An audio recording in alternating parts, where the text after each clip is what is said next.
Todo mundo fala desse viver de renda, viver dos investimentos, e nesse vídeo eu quero conversar um pouco mais sobre isso. Eu já fiz um vídeo aqui no canal sobre esse tema, eu quero dar uma análise agora, meio que contando uma história de um cliente e trazer alguns outros pontos que eu acho que fazem sentido para você entender essa ideia do viver de renda, essa perspectiva de um consultor financeiro que vive e conversa com pessoas que já chegaram nesse patamar e como que é a vida dessas pessoas, caso você não tenha a oportunidade de conversar com pessoas dessa maneira, né, dessa classe social, vamos dizer assim.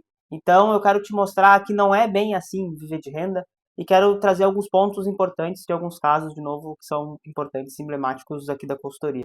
Se você está chegando agora, eu sou o Pedro, eu sou economista, eu sou consultor financeiro, já tenho aí 5 anos de experiência de mercado financeiro. Eu já fiz mais de 500 planejamentos financeiros de clientes do Brasil e do mundo e já cuidei de mais de 120 milhões de reais de clientes, tanto em corretoras brasileiras quanto em corretoras internacionais. E a parte do viver de renda é, sem dúvida, um dos assuntos mais comentados e mais falados aqui na consultoria, com várias projeções que eu faço para os clientes, e eu quero trazer uma análise um pouco mais aprofundada, meio que um papo de vida sobre isso. Então, como eu mencionei, eu quero contar a história de um dos meus clientes que chegou nesse patamar, e aí eu quero trazer um nome para ele, né? E como eu estou lendo esse livro aqui, chama-se Crash, Uma Breve História da Economia, para quem está começando a falar de economia, ou quer saber um pouco mais da história, de como surgiu a moeda, essas coisas, é um livro muito bom, tá? Inclusive, acho que se eu não me engano, ganhou o prêmio Jabuti. E o nome do autor é Alexandre. Então, o nome do meu cliente vai ser Alexandre, por conta disso, porque eu acho que é legal, tá? E eu já contei aqui alguns pontos, eu já fiz um vídeo que, enfim, entregou muito bem pelo YouTube falando sobre viver de investimentos. No caso do Alexandre, eu quero trazer algumas informações. O Alexandre, ele tem 5 milhões e meio de patrimônio em investimentos, e isso dá na casa ali de 55, 60 mil reais por mês de renda passiva para ele, tá? Ele tem uma carteira bem conservadora, ele tem um perfil bem conservador, e a partir disso a gente monta uma carteira extremamente defensiva para ele. Então guarda essa informação dessa renda passiva que ele tem com os investimentos dele. Segundo ponto, o Alexandre ele é empresário. Então ele tem uma empresa ali de na média de 15 a 20 pessoas, ele tem que, né, ele que comanda essa empresa, ele tem que arcar com os custos dessa empresa, ele tem que rodar essa empresa. Então guarda essa informação também porque é super importante. E a terceira informação que eu quero que a gente traga para a discussão é que o Alexandre ele viaja uma vez por ano com a família porque é quando ele tem tempo. Geralmente é nas férias do meio do ano, por conta dos filhos, ele tem 3 filhos, e no meio do ano ele consegue férias de todo mundo junto. Não é que no final do ano ele não viaje, mas ele faz ali, pô, viagem para casa da mãe, para casa dos amigos, né? Viagens mais próximas, vamos dizer assim, e não uma viagem internacional como ele faz no meio do ano. Então, de novo, só para reforçar, isso é um caso real, tá? Não estou inventando nada aqui. E aí, diante dessas informações que eu pedi para você guardar, eu quero fazer uma discussão sobre o primeiro ponto, que é a parte do custo de vida, né? Eu mencionei para você que o Alexandre tem ali um retorno de, na média, 55, 60 mil reais por mês na carteira de investimento dele, considerando, claro, um CDI que está bastante alto nesse momento. E o mais importante disso tudo é que esse retorno que ele tem da carteira de investimentos dele não é suficiente para cobrir o custo de vida dele, né? Então, por mais que, claro, ele tenha um custo de vida bastante elevado e está na casa ali do 0, alguma coisa por cento da população que gasta acima de 60, 70 mil reais por mês, pro caso do Alexandre, é um caso em que ele ainda não atingiu a liberdade financeira, apesar de ter milhões de reais na conta. E isso é muito comum, porque quando a gente fala de custo de vida, o custo de vida é uma matemática altamente escalável contra a gente.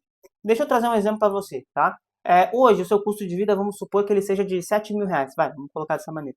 Para você passar de um custo de vida de 7 mil reais para um custo de vida de 8 mil reais, você sabe que é super simples. É só você comprar um carro melhor, ou comprar um apartamento, ou começar a comprar coisas de maior qualidade aí para sua casa, no supermercado como um todo. Então, aumentar o seu custo de vida em 1.000 reais é muito, muito fácil. E qual é o problema? É que a cada 1.000 reais de custo de vida que você tem, você precisa aumentar 200 mil reais a sua conta em investimentos. Então você sabe que se você tiver um aumento de custo de vida de 5 mil reais, você tem que ter 1 milhão de reais a mais na conta. Então é altamente escalável contra a gente. Para o caso do Alexandre, é muito importante ele entender que o custo de vida também faz parte de um bom planejamento financeiro. Então não adianta você só olhar o quanto que você tem que gastar, guardar por mês, qual que vai ser o seu retorno esperado e o quanto de dinheiro você vai ter lá na frente, mesmo corrigindo pela inflação. Porque mesmo que você tenha 6, 7 milhões de reais de investimento lá na frente, o seu custo de vida pode aumentar em 10, 15 vezes. E aí, mesmo que você aumente seu patrimônio, você não vai viver de renda, porque o seu custo de vida aumentou ao longo do tempo. Então, por isso que a parte do planejamento financeiro precisa levar em consideração o custo de vida, e para isso, você não precisa entender de investimentos, você precisa entender de organização financeira. Por isso que eu defendo que a organização financeira é a parte mais importante de todo e qualquer planejamento financeiro bem feito. O segundo ponto é que eu mencionei que o Alexandre ele é empresário, né? Isso é muito comum nas pessoas que vivem de renda. Não que todas elas são empresários, mas a grande maioria é, tá? Mas o ponto é que essas pessoas, depois de um determinado patrimônio constituído, não necessariamente o patrimônio para pagar a vida delas, mas depois de um determinado patrimônio, 1 milhão, 1,5 milhão, 2 milhões de reais na conta, a parte de trabalhar e guardar dinheiro deixa de ser a prioridade e essas pessoas passam a adotar outros objetivos, passam a querer ter algum tipo de impacto no mundo, trabalhar com algum propósito. Então, quando as pessoas atingem um patrimônio muito grande, a gente está falando de pessoas que já estão querendo, sabe, fazer outras coisas, empreender, dar soluções para o mundo, dar um propósito para o que fazem todos os dias, e é exatamente esse o ponto que eu quero chegar. A maioria das pessoas que podem viver de renda, elas não param de trabalhar porque elas querem trabalhar com algum propósito no mundo. Então, é muito importante que você entenda que essas pessoas viraram a chave depois de algum tempo. E o que eu aprendi durante a minha jornada financeira é que as pessoas que somente guardam dinheiro para fazer toda aquela projeção de crescimento de patrimônio, e quando eu chegar nesse patrimônio eu vou parar de trabalhar, quando uma pessoa ela guarda dinheiro com o objetivo de parar de trabalhar, é muito provável que ela não vá atingir esse objetivo. Foi um negócio que eu aprendi dentro do meu trabalho no mercado financeiro.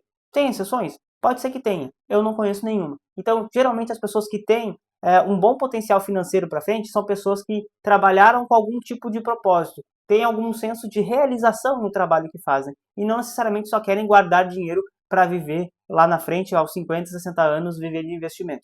E o terceiro ponto, que para mim é o mais grave, vamos dizer assim, do caso do Alexandre, é a questão do tempo.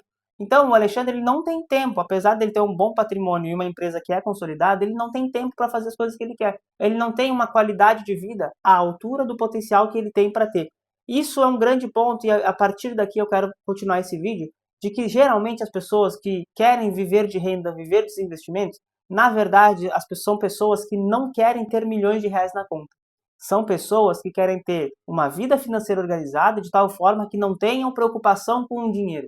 E o grande ponto é que, para isso, não é preciso ter milhões de reais na conta. E é aí que eu quero chegar. Você pode ter uma independência financeira, você pode ter uma tranquilidade financeira sem ter milhões de reais na conta e sem precisar ficar guardando dinheiro por anos e anos e anos e estudando investimentos o tempo todo. Então, no fim, essa ideia do viver de investimentos é quase como se fosse uma venda casada, é quase como se fosse, sabe, uma ideia de que somente lá na frente você vai ser feliz. Eu até mencionei o caso do vídeo do Clóvis de Barros que eu falei no outro vídeo do Viver de Renda, que a gente tem essa ideia, quando a gente começa a montar um planejamento para viver dos investimentos, de que a vida só vai começar a valer a pena lá na frente. E na verdade não é bem isso.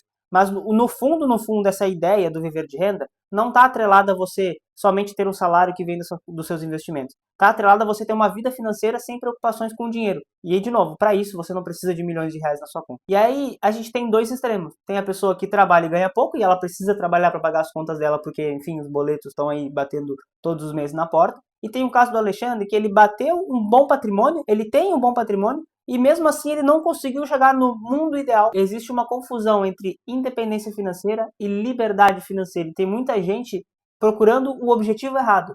Porque para a maioria das pessoas, essa ideia de ter milhões de reais na conta não é o ponto central.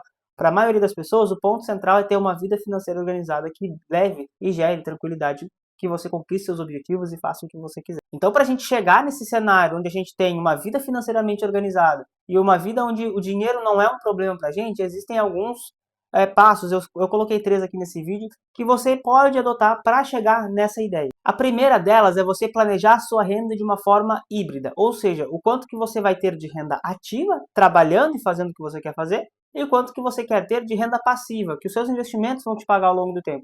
Porque a gente sabe que, biologicamente, a gente não vai produzir o resto da vida. A gente não tem condições de trabalhar na mesma pegada pro resto da vida, porque o corpo ele vai tendo limitações ao longo dos anos. E claro, essa parte de você trabalhar com propósito que te gere uma certa renda é um ponto que você vai construindo com você mesmo. E você, através das suas experiências, vai construindo e contornando algumas formas de você trabalhar com propósito, mesmo que isso não te gere o maior salário do mundo, vai te dar uma satisfação muito boa, e aí você vai investindo ao longo do tempo, construindo uma renda passiva em paralelo, que vai pagar pelo menos parte da sua vida. O segundo ponto é você trabalhar pela paz financeira em vez de ter uma obsessão por números. Por que eu estou falando isso? Porque muita gente fica nessa parte de obsessão por números, né? Eu preciso guardar tanto por mês, meu patrimônio vai crescendo e lá na frente eu vou ser feliz.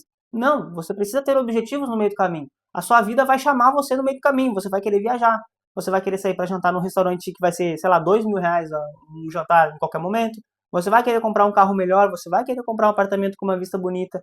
Então, assim, se sempre que você ficar se crucificando, né, que você precisa guardar dinheiro sempre, que a vida é sempre um problema, que enquanto você tiver esse viés de que é sofrido fazer isso, você vai ter sempre uma vida financeira estressante, porque na verdade o dinheiro não é para estressar você. Uma boa vida financeira, de novo, é para te entregar uma tranquilidade. Então, para com essas obsessões de números e começa a analisar os objetivos que você quer com a sua vida. Claro que o objetivo de você ter milhões de reais na conta para que os seus investimentos paguem a sua vida é um objetivo válido e é o objetivo que da maior parte das pessoas aqui na consultoria, mas, de novo, você também tem outros objetivos na sua vida que você quer conquistar ao longo do caminho e você se planejar para isso faz muito sentido. E o terceiro ponto é que você precisa começar agora a viver melhor a sua vida. Você precisa começar agora a entender que não é porque você tem que guardar dinheiro todos os meses que a vida vai ser um sufoco.